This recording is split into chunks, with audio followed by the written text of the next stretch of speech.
आप देख रहे हैं हल्ला बोल, आपके साथ मैं हूं अंजना ओम कश्यप। ईवीएम जपना, करप्शन पर लेकिन चुप रहना। जी हां, हल्ला बोल में ये बड़ा सवाल लेकर हम हाजिर हैं। दिल्ली के सीएम अरविंद केजरीवाल ने कपिल मिश्रा के संगीन इल्जामों पर जवाब की उम्मीद कर रही थी दिल्ली की जनता, लेकिन जवाब देने की जगह सीएम केजरीवाल ने दिल्ली विधानसभा में ईवीएम पर डेमो कराना जरूरी समझा। नकली ईवीएम से दिखाने की कोशिश की गई कि ईवीएम में छेड़छाड़ संभव है। ये रिपोर्ट फिर चर्चा की शुरुआत। कि दिल्ली विधानसभा के विशेष सत्र में अरविंद केजरीवाल अपने ऊपर लगे संगीन आरोपों का जवाब देंगे, लेकिन सत्र शुरू होते ही सस्पेंस खत्म हो गया। आम आदमी पार्टी विधायक सौरभ भारद्वाज ने विस्तार से डेमो देकर यह साबित करने की कोशिश की कि ईवीएम में छेड़छाड़। आम आदमी पार्टी ने ईवीएम को लोकतंत्र पर खतरा बताया है, वहीं विरोधी दलों ने आपके इन दावों की धज्जियां उड़ाई। उधर चुनाव आयोग ने भी आपके इस डेमो को खारिज कर दिया है। सूत्रों के मुताबिक चुनाव आयोग ने कहा है कि दिल्ली विधानसभा में चुनाव आयोग के ईवीएम का डेमो नहीं दिया गया, बल्कि उसकी प्रतिकृति का इस्तेमाल किया गया है। चुनाव आयोग का कहना है कि उसके ईवीएम में कोई सीक्रेट कोड नहीं होता। सवाल उठता है कि जब केजरीवाल बुरी तरह आरोपों से घिरे हैं, ऐसे वक्त में कपिल मिश्रा के आरोपों का जवाब देने की जगह ईवीएम का डेमो ध्यान भटकाने की कोशिश तो नहीं। अगर ईवीएम को लेकर आपके पास इतने पुख्ता सबूत हैं, तो फिर चुनाव आयोग के सामने वो इसे क्यों नहीं साबित करते। पंकज जैन के साथ कपिल शर्मा, दिल्ली आज तक। कई खास मेहमान हमारे साथ इस पूरी चर्चा में शामिल हो रहे हैं। डॉक्टर संबित पात्रा, राष्ट्रीय प्रवक्ता भारतीय जनता पार्टी, आतिशी मार्लिना, आम आदमी पार्टी की प्रवक्ता हमारे साथ जुड़ गई हैं। स्टूडियो में अनिल चौधरी जी, कांग्रेस पार्टी के नेता हमारे साथ हैं। राजदीप सरदेसाई हमारे सहयोगी हमारे साथ हैं, और कुछ ही देर में अजीत गवाडे जो कि सीईओ है सिग्नल सर्किट के, वो ऐसी ही एक ईवीएम मशीन के साथ आपके सामने आएंगे। लेकिन सबसे पहले आतिशी मार्लिना जी, मैं आपके पास आना चाहती हूं। जिस बात पर आज आपने सौरभ भारद्वाज ने विधानसभा में ये पूरा ईवीएम का डेमो किया और ये कहा कि हम इंजीनियर हैं, आज हमें फक्र हो रहा है कि अपनी इंजीनियरिंग का हमने फायदा उठाकर देश की आंखें खोल दी। ऐसे बहुतेरे वीडियो हैं यूट्यूब पे। एक वीडियो मैंने अपने हाथ में इस वक्त खोला हुआ है, और ये ऐसे हजारों वीडियो हैं यूट्यूब पे जो डाउनलोड करके कोई भी देख सकता है। तो मेरा सवाल आपसे ये है कि जो पहले से देश के सामने है, वो आंखें खोलने में बड़ा काम नहीं आ रहा है। आपने सिर्फ और सिर्फ देश की आंखों में धूल झोंका है ताकि 2 करोड़ का सवाल गुम हो जाए। आतिशी मार्लिना जी। देखिए अंजना जी, मैं बिल्कुल मानती हूं कि हम पहले लोग नहीं हैं जो ईवीएम टैंपरिंग की बात कर रहे हैं। हम पिछले 2 महीने से लगातार ईवीएम टैंपरिंग की बात उठा रहे हैं, परंतु आप और आप जैसे कई जर्नलिस्ट इस बात पे विश्वास करने को तैयार नहीं थे कि ईवीएम टैंपर हो सकती है। हर बार जब हमारी चर्चा होती थी तो लोग ये कहते थे जी इलेक्शन कमीशन तो कहता है ईवीएम टैंपर प्रूफ है। आम आदमी पार्टी बार बार क्यों सवाल उठाती रहती है कि ईवीएम टैंपर हो सकते हैं? अरे आम आदमी पार्टी तो इसलिए कह रही है क्योंकि चुनाव हार गए। आज हमने ये दिल्ली विधानसभा में सौरभ भारद्वाज जी के डेमोन्स्ट्रेशन ने सिद्ध कर दिया है कि ईवीएम टैंपर हो सकती है। अब सवाल ये है कि ये अब लोकतंत्र के लिए जो इतना बड़ा खतरा है, उस पर मीडिया क्या करने वाली है, उस पर इलेक्शन कमीशन क्या करने वाली है, उस पर अन्य पार्टियां क्या करने वाली हैं? क्या हम बस देखते रहेंगे कि जी यूट्यूब पे इस पे वीडियोस हैं? बिल्कुल हैं। अब आप मीडिया से आपकी क्या उम्मीद है? लगे हाथ बता ही दीजिए। तो जो चुनाव हमारे लोकतंत्र, चूंकि आपने माना है कि इसमें मीडिया का हाथ है, तो क्या भूमिका आप देखती हैं मीडिया से कि ईवीएम हम बिल्कुल मानते हैं कि ये जो इतना बड़ा मुद्दा है देश के लिए, इसको मीडिया को बहुत बड़े स्तर पे उठाना चाहिए।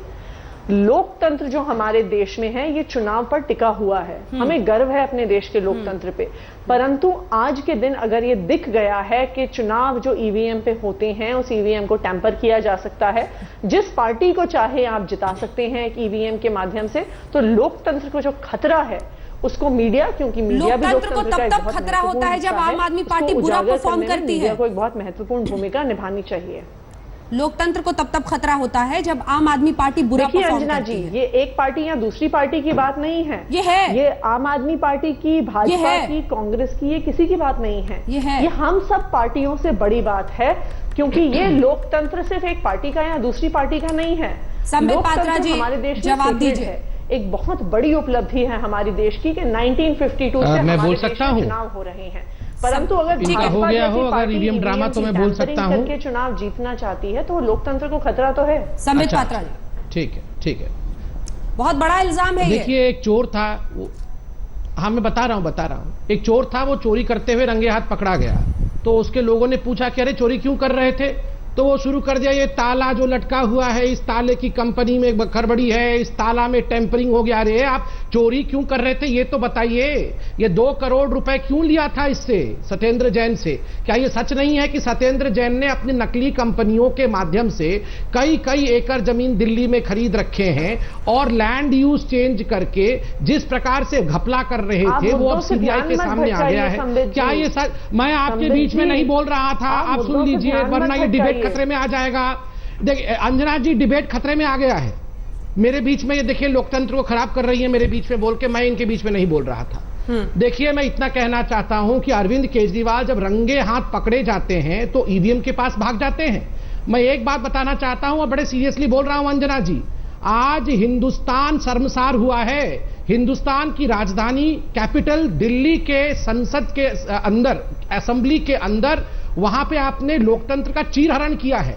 इलेक्शन कमीशन को लेकर पूरे विश्व में एक मन बना है कि भारत का इलेक्शन कमीशन सबसे अच्छा इलेक्शन कमीशन है। नकली मशीन अपने घर से बना के लाते हैं। ये जो बैलून बेचने वालों के पास जो मशीन होती है, वो मशीन लाके टक टक करके ये जो नोबेल प्राइज पाए हुए आपके जो विधायक हैं, जो काम अबुल कलाम नहीं कर पाए, वो आप आके यहाँ पर सौरभ भारद्वाज, बड़ा नोबेल प्राइज मिला हुआ है इनको, वो आके दिखा रहे हैं कि कितना घटिया हमारा लोकतंत्र है। विदेश के लोग क्या सोच रहे होंगे, उसके बाद अमेरिका में बैठे बाकी देश के लोग क्या सोच रहे होंगे हमारे देश के बारे में? आप हार गए तो लोकतंत्र खतरा में है। आप 2 करोड़ का हिसाब दीजिए, जो हजारों करोड़ का घोटाला सत्येंद्र जैन ने किया हुआ है, जो 10 करोड़ का घोटाला करके आपने सुरेंद्र बंसल को दिया था, इस सब का हिसाब आज तक के इस शो में दीजिएगा। उसके बाद मुझे, अंजना जी को, राजदीप जी को, सबको उसके बाद भाषण दीजिएगा। पहले और ये भी बता दीजिए कि मशीन कहां से आई आपके पास? ये कौन सी मशीन है? ये कोई खिलौना है? कहीं से आपने इसको खरीदा है? वो खिड़की एक्सटेंशन में बनाया है। कहां से लाया? असेंबल किया आपके पार्टी के इंजीनियर्स ने? सोमनाथ भारती और सौरभ भारद्वाज मिलकर बनाए हैं। संबित जी, आपने जो ये सवाल पूछा, हिसाब दीजिए, अन्य देश हमारे बारे में क्या सोच रहे होंगे? एक्चुअली अन्य देश बहुत समय से ये सोच रहे हैं।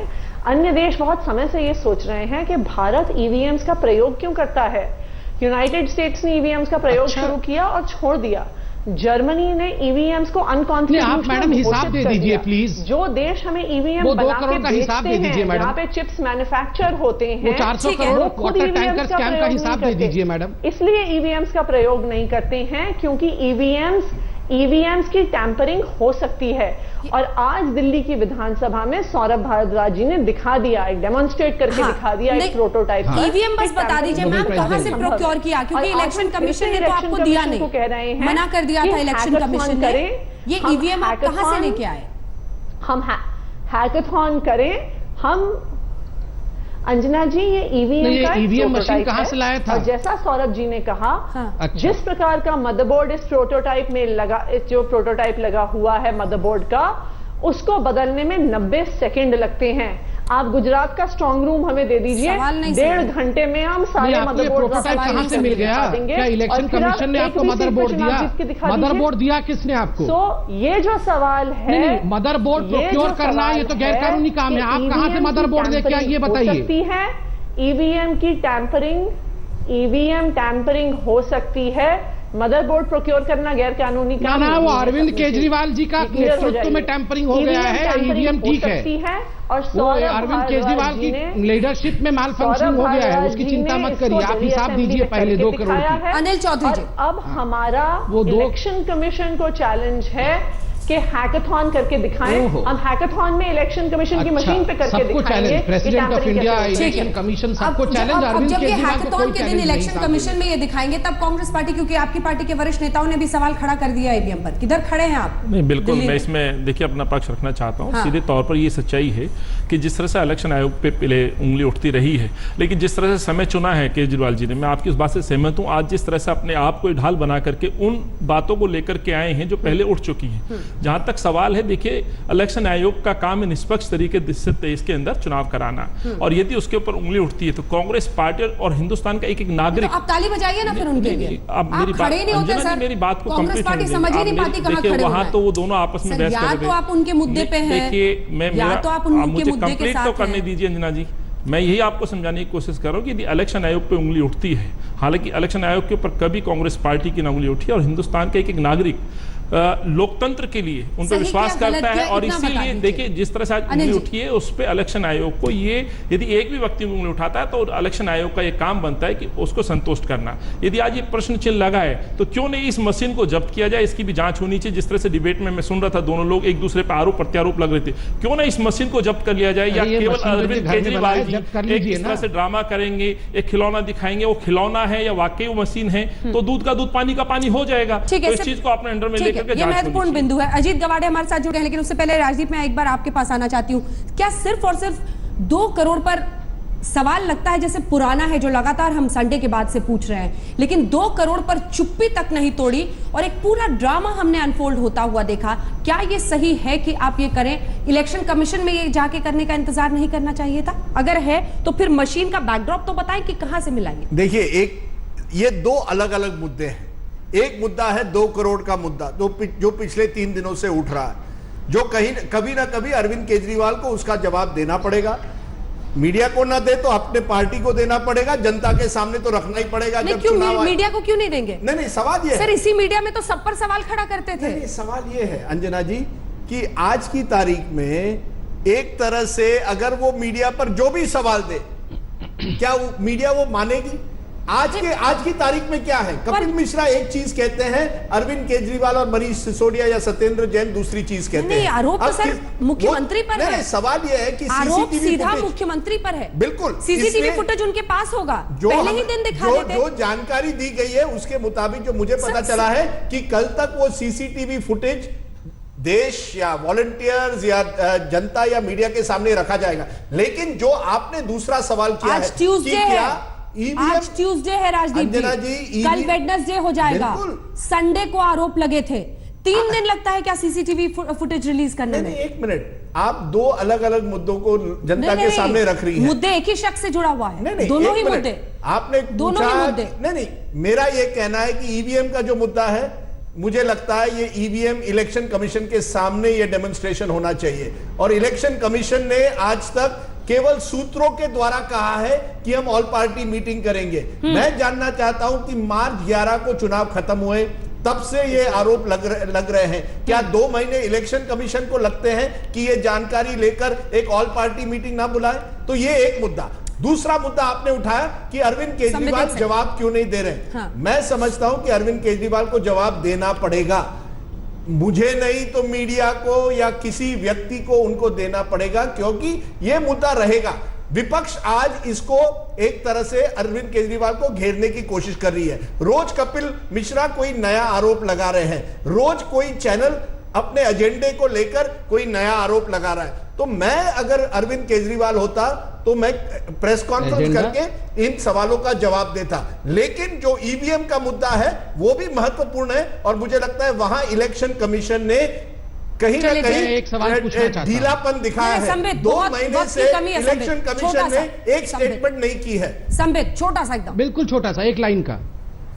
देखिए, अभी राजदीप जी, जिनका मैं बड़ा सम्मान करता हूं, उन्होंने कहा कि कई मीडिया चैनल अपने एजेंडे के लिए अरविंद केजरीवाल का कुछ खुलासा रोज करती है। कल मैं आप ही के चैनल में था, इंडिया टुडे में, वहां आसिम खान का एक बहुत बड़ा खुलासा किया गया कि 5 करोड़ रुपए आसिम खान से अरविंद केजरीवाल ने केबल टीवी खरीदने के लिए मांगा था। पात्रा जो व्यक्ति निकाला जाता है वो 3 साल बाद कहता है 5। संबित पात्रा हर आरोप के कोई तथ्य होने चाहिए। दिखा रहा था साहब, जिस दिन कपिल मिश्रा एविडेंस दे, चैनल का एजेंडा क्या था? नहीं सर, संबित जी, आप ही के चैनल का एजेंडा पूछ रहा हूं। संबित जी, बीजेपी हो या मुझे ना बीजेपी से लेना देना है ना आम आदमी पार्टी से। आप एक दूसरे पर आरोप प्रत्यारोप करते रहते हैं। राहुल कन्वल का एजेंडा क्या था बता दीजिए। ये असली सवाल है। एक सेकंड, और ना मुझे किसी भी पार्टी के नेता या किसी पत्रकार के व्यक्तिगत आरोपों पर हल्ला बोल को व्यर्थ गंवाना है। इसलिए मैं आप दोनों से ये निवेदन करती हूं कि इस विषय से हटकर वापस हम ईवीएम के मुद्दे पर आए, क्योंकि ये लोकतंत्र में बहुत महत्वपूर्ण मुद्दा है। और इसीलिए मैं एक बार सिर्फ गवाडे साहब को दिखाना चाहती हूं, अगर एक बार उनकी तस्वीर हम दिखा दें, क्योंकि गवाडे साहब सीईओ हैं सिग्नल सर्किट के, और आपके पास सर ऐसी ही मशीन है, अगर मैं सही हूं तो इसका इस्तेमाल किया जाता है जो आप लोग कॉलोनीज में वहां पर वोटिंग कराते हैं। सिर्फ 2 लाइन अपनी इस मशीन के बारे में बता दें, फिर ईवीएम जपना, करप्शन पर चुप रहना। लेकिन इन्हीं सवालों के बीच कई सारे और भी सवाल उठ रहे हैं कि क्या ईवीएम में टैंपरिंग संभव है? क्या लोकतंत्र में ये एक ऐसा मुद्दा है जो चुनाव आयोग को जल्द से जल्द एड्रेस करना चाहिए? कई बार हैकाथॉन की बात आती है कि चुनाव आयोग सभी पार्टियों को आमंत्रित करेगा, लेकिन खुले तौर पर कुछ कहा नहीं जा रहा है। बीजेपी चुनाव हारने पर यह मुद्दा उठाती है, आम आदमी पार्टी ये मुद्दा उठाती है चुनाव हारने पर। और इन सब के बीच अजीत गवाडे हमारे साथ पुणे से जुड़ गए हैं। वो लाइव डेमोन्स्ट्रेशन करना चाहते हैं। उनका क्या दावा है? क्या ये मशीन हैक हो सकती है या फिर नहीं? लाइव डेमोन्स्ट्रेशन आज तक पर एक छोटे से ब्रेक के बाद। और वो कहां से ये मशीन लेकर आए हैं, कौन सी ये मशीन है, ये सब बताकर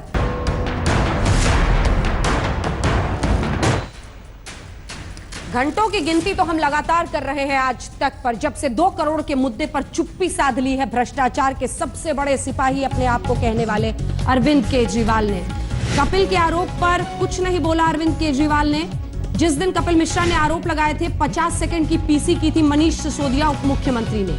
आज लगभग 40-50 सेकंड बोले अरविंद केजरीवाल, लेकिन कपिल मिश्रा के आरोप पर एक शब्द भी नहीं, सिर्फ ईवीएम पर। सुनिए।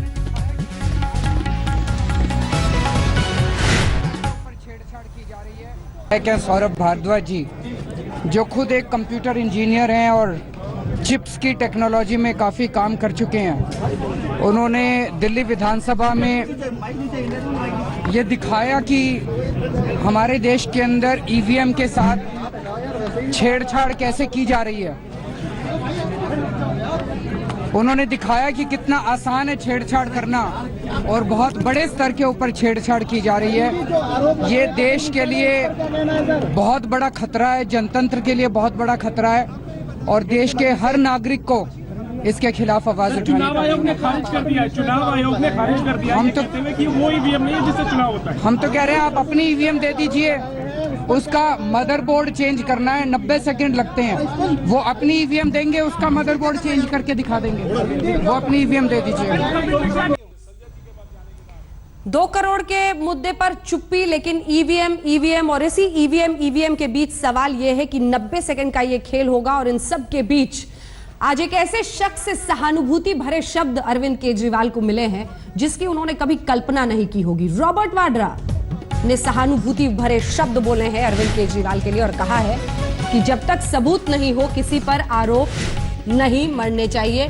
लेकिन मैं अनिल जी आपको इस सवाल के साथ परेशान नहीं करूंगी। कपिल के आरोप झूठे हैं अब बताया जा रहा है। उन्होंने एक लाइन ये कहा है बाद में, हालांकि वो फिर से सुनकर आपको सुनाने की कोशिश करेंगे।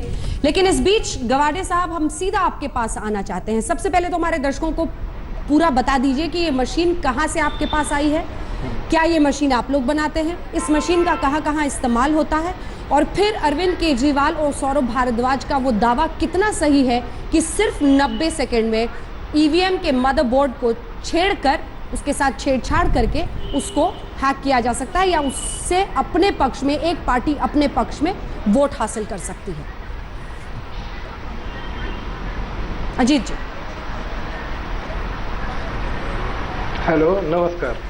हाँ, मैं अजीत गावड़े बोल रहा, सिग्नल सर्किट्स पुणे से। हाँ। मेरे हाथ में जो इलेक्ट्रॉनिक वोटिंग मशीन है आप जो देख रहे हैं, हाँ। इस पर काफी सारे इलेक्शंस में कुछ हंगामा मचा रखा है कि इसमें टैंपरिंग वगैरह होता है, लेकिन ऐसा बिल्कुल पॉसिबल नहीं है। नहीं, मशीन कहाँ से आई सर आपके जो पास? भी सारे इलेक्शन लिए हैं, हाँ। उसमें भी टैंपरिंग नहीं हुआ था।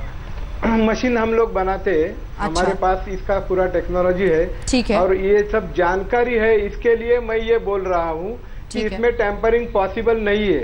ये जो लोग बोल रहे हैं कि 90 सेकंड में मदरबोर्ड चेंज करके ईवीएम में टैंपरिंग कर सकते, वो सरासर झूठ बोल रहे हैं। 90 सेकंड में अगर मदरबोर्ड चेंज करना पॉसिबल रहता था तो इतना ये डिफिकल्ट टेक्नोलॉजी नहीं रहता था।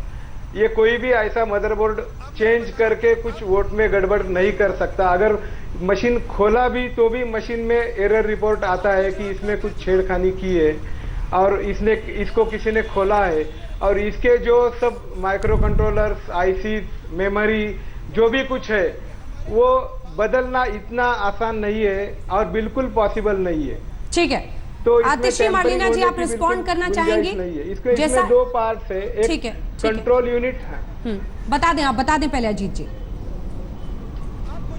इसमें कंट्रोलर यूनिट एक रहता है और एक बैलेट यूनिट रहता है, जिस पर जो उम्मीदवार कॉन्टेस्टेंट चुनाव लड़ रहे हैं उनके नाम और निशान बैलेट यूनिट पर रहते हैं। हाँ। और ये दोनों यूनिट एक दूसरे को वायर से जुड़े हुए रहते हैं। हाँ। जब कोई मतदार आता है तो वो ये कंट्रोलर यूनिट के पास आता है, अपनी आइडेंटिटी प्रूव करके वो कंट्रोलर यूनिट के पास अपने अंगूठे को शाही का निशान लगा के ठीक है। मतदान के लिए एंटर करता है। तो ठीक। इसका वोट रिलीज बटन दबाते हैं जो अधिकारी उधर बैठे हैं वो, फिर ये बैलेट यूनिट चालू होता है। तब तक ये बैलेट यूनिट चालू नहीं होता है। जब इस पर कोई भी वोट दिया जाता है, समझो हम 1 नंबर को वोट देंगे, तो वो 1 नंबर का वोट लेके तुरंत बंद हो जाता है। और इधर एक पेपर का स्लिप आ गया, देखिए ये पेपर स्लिप भी आता है। ठीक है। अभी इलेक्शन कमीशन ने जो VVPAT voter verified paper audit trail जो निकाला है उसमें नहीं, जो मेन बात मुझे आपकी बात से समझ में आ रही है अजीत जी, जो मेन बात मुझे समझ में आ रही है, जिस पर मैं चाहूंगी आतिशी जी रिस्पॉन्ड करें, वो है कि अगर मदरबोर्ड के साथ कोई भी छेड़छाड़ करेगा तो फौरन एरर आ जाएगा। आप कह रहे हैं मशीन में एरर आ जाएगा, ये कह रहे हैं आप। आतिशी जी इस पर रिस्पॉन्ड कीजिए। मशीन बंद ही हो जाता है, बंद हो जाता है, एरर इलेक्शन आ जाता है। कमीशन में बहुत सारे जी इलेक्शन कमीशन में बहुत सारे तंत्रज्ञ हैं जिनको ये सारे प्रॉब्लम्स मालूम है, और जिन्होंने ये मशीन डेवलप किया है उनको क्या ये नया है, ऐसा कुछ नहीं है। ठीक है, आतिशी मार्लिना जी रिस्पॉन्ड कीजिए। वो ठीक है एक्चुअल सर, मशीन पर जी कुछ सर। भी नहीं करके दिखा सकते। जी सर, आतिशी जी। अंजना जी, अंजना जी बिल्कुल, मैं तो ये कह रही हूँ कि इलेक्शन कमीशन दिखा दे हमें मशीन। हम तो पिछले 2 महीने से एग्जैक्टली यही डिमांड कर रहे हैं कि इलेक्शन कमीशन हमें अपनी एक ईवीएम दिखा दे, हैकाथॉन कर ले, सब पार्टी से लोगों को बुला ले, एक्सपर्ट्स को बुला ले, तो पता चल जाएगा बुलाया कि तो EVM है, हैक हो सकती है कि नहीं। नहीं, और जैसा मैम, राजदीप बुलाया जी तो ने है। थोड़ी देर पहले कहा, आधिकारिक तौर पर ईसी ने अभी तक किसी को नहीं बुलाया है। अभी तक सिर्फ सोर्सेज के हवाले से खबरें लीक हुई हैं। नहीं। अभी तक कोई हैकाथॉन की डेट अनाउंस नहीं हुई है, सिर्फ 12 मई की तारीख बताई गई है। मैं आपको स्पष्ट ये तौर पे कह दूं, ऑफिशियल कोई ऐसा स्टेटमेंट है। ऑफिशियल ऑर्डर नहीं, ये ऑफिशियल नहीं स्टेटमेंट निकला है मैम, ये ऑफिशियल स्टेटमेंट है। 12 मई की तारीख तमाम पार्टियों को अंजना बुलाया जी, गया है बातचीत अंजना के लिए। जी अंजना जी, अभी बिल्कुल बातचीत के लिए बुलाया गया, हैकाथॉन के लिए नहीं बुलाया गया। ईवीएम्स नहीं दिखाई जाएंगी। वहां पर भी मुझे ऐसा ही लग रहा है कि इलेक्शन कमीशन जो इतने महीने से कहती आई है कि नहीं ईवीएम टैंपर नहीं हो सकती, सिर्फ इतनी सी बात होगी। हम ये चैलेंज कर रहे हैं कि ईवीएम देना अपनी मशीन। पिछले 2 महीने से, जब से आम आदमी पार्टी ये मुद्दा उठा रही है 11 मार्च से, तब से क्यों नहीं इलेक्शन कमीशन ने अपनी मशीन को सामने रखा? ठीक है। अगर इतनी ही टैंपर प्रूफ है मशीन है तो सामने रख दे, क्यों घबरा रही है इलेक्शन कमीशन? ठीक है। हालांकि संबित जी, ये सवाल सीधा इलेक्शन कमीशन के लिए, और मैंने कोशिश की थी कि कोई हमें वहां से इस पर चर्चा के लिए मिले, फॉर्मर इलेक्शन कमिश्नर। लेकिन मेरा आपसे सवाल ये है कि बीजेपी के नेता, आप इससे भाग नहीं सकते कि बीजेपी के नेताओं ने भी वक्त पर लालकृष्ण आडवाणी से लेकर सुब्रमण्यम स्वामी, जीवेल, बहुत लोगों ने इस मुद्दे को उठाया है। अब सवाल यह है कि आम आदमी पार्टी ने ये सब कुछ विधानसभा में करके इसको देश के सामने तो इतना बड़ा बना दिया कि आप और हम बैठकर आज इस मुद्दे पर चर्चा कर रहे हैं। 2 करोड़ पर जवाब नहीं दिया तो नहीं दिया। आप इसको मुद्दा कभी बना नहीं सके जब आप हार रहे थे, क्या इस वजह से ये बौखलाहट है? बिल्कुल नहीं। मुद्दा बनाना चाहते तो मुद्दा बना सकते थे, मगर हमने कभी मुद्दा बनाने की लड़ाई नहीं लड़ी थी। हमने एक सुझाव दिया था वीवीपैट का इलेक्शन कमीशन को इलेक्टोरल रिफॉर्म के लिए, उन्होंने मान लिया। हमने कभी इस प्रकार की राजनीति की ही नहीं। मैं एक सवाल आम आदमी पार्टी से पूछता हूं, आप ये बता दीजिए, आपने कितने सेकंड लगाए थे जो 67 सीट्स आपको 2015 के इलेक्शन में मिले थे? कौन कौन वो लोग थे आम आदमी पार्टी का जिन्होंने कौन कौन से बूथ पे मदरबोर्ड कितने कितने सेकंड में चेंज किए, और वहां का कोड क्या क्या था? ये भी आम आदमी पार्टी खुलासा करे, क्योंकि आज मालूम पड़ रहा है कि ये तो एक्सपर्ट्स हैं, ये तो हैकर एक्सपर्ट है। क्या सौरभ भारद्वाज जी के अध्यक्षता में 2015 के चुनाव में आप लोगों ने मदरबोर्ड चेंज करने का काम किया था? कौन कौन, आतिशी जी आप कौन से पोलिंग बूथ की इंचार्ज थी? आपने कितने मदरबोर्ड चेंज किए? ये भी आप खुलासा करिए। और दूसरी बात मैं आपसे कहना चाहता हूं, देखिए आम आदमी पार्टी हैकरों की एक्सपर्ट है, मगर इन्होंने जनता के विश्वास को हैक किया है। आप देखिए 15 स्पेशल सत्र बुलाए गए हैं। मैं एक सुझाव दूं? नहीं, आप बताइए आप कौन से बूथ में, आप कौन से बूथ में हैकिंग कर रही थी? सभी जी मेरा एक सुझाव है। कौन से बूथ का मदरबोर्ड चेंज किया था, ये तो बता दीजिए। मुझे लगता है आतिश जी को इसका जवाब देना चाहिए। आतिश जी, आप इसका जवाब दीजिए। मेरा छोटा सा सुझाव है कि आम आदमी पार्टी अगर इस मुद्दे को आगे लेना चाहती है तो वो रिजाइन करे, चुनाव हो जाए एक बार फिर दिल्ली में, और इस बार चुनाव बैलेट पेपर में करवाइए। बिल्कुल, मैं कहता हूं कि ये दूध का दूध और पाई, आप एक चुनाव अब बैलेट पेपर से करवा लीजिए, क्योंकि मतलब जो भी पार्टी हारती है नहीं, ये सब आप तैयार है सब?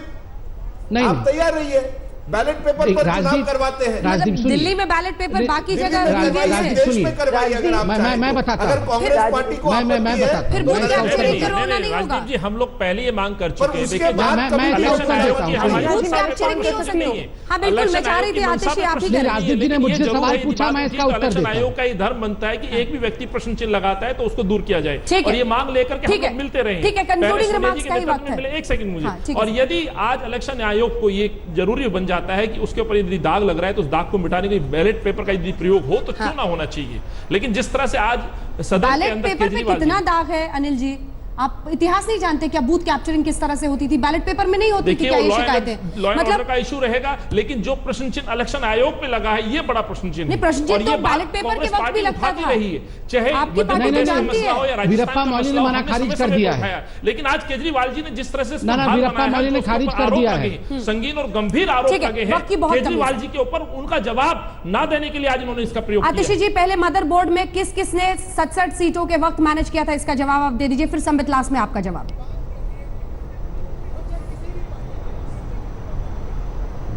अंजना जी, मैं ये भी बता दूं संबित जी को, जब इनकी 282 सीट जब आई थी लोकसभा में तब हमने कोई सवाल नहीं उठाया था।